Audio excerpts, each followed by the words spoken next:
Julia here. Today I'm going to be answering a question that I actually get a lot.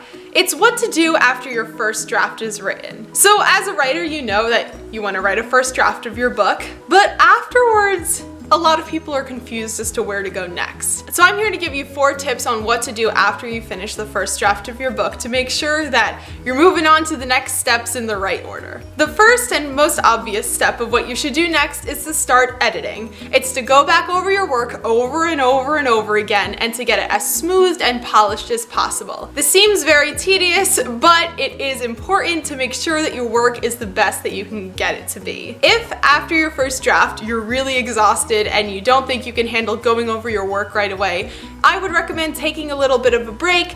Maybe a month I would recommend is a pretty good amount of time. I know that seems like a lot of time, especially if you're really excited about your work, but after you take some time off and come back to it, you'll find that you have a new perspective on it and you might notice some plot holes or mistakes that you wouldn't have noticed otherwise. My second tip on what to do after you finish your first draft is to begin to establish yourself on social media. Once I finished the first draft of my debut, The Scavenger, I made an Instagram account, I made a Twitter page, a Facebook page, and I think I even started my website around that time as well. Now obviously no one's expecting you to have a huge following right off the bat, but to start making writing related posts and just make sure that you're getting in the routine of posting and being upfront about what you're doing with your writing and your WIPs, it's really going to help keep yourself accountable and on track, especially when you do start getting that large following. Now you definitely don't have to start a website right away, but it's something to start thinking about, and that leads me on to my third tip. My third tip is to start looking for a professional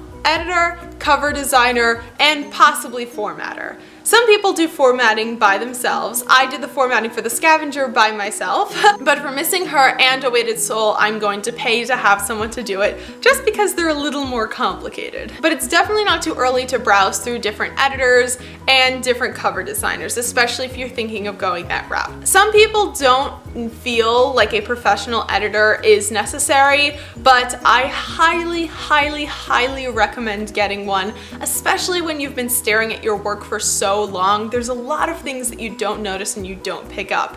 You want to make sure that you have someone who is paid to piece through every line and make sure that it's as crystal clear as possible. You'd really be surprised how blind you can get to your own work, especially after you've been reading it so many times in a row. My fourth big tip is to make writing a routine. When you start writing every day early on, it really helps build in a routine and build in a sense that writing is a part of your daily life. Especially if this is your first time writing seriously, you may not have that stamina built up from writing over long periods of time, so you want to make sure that you start as early as possible and kind of get into a routine. Since we're kind of stuck in quarantine right now is a great time to get that routine of writing into your daily routine, just because a lot of us have more free time than we normally do, so it's a pretty good time to get a head start on that.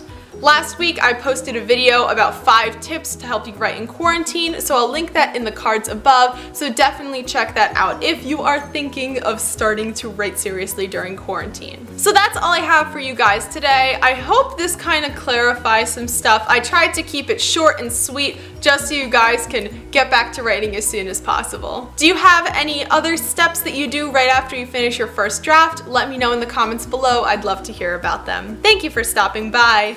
Bye!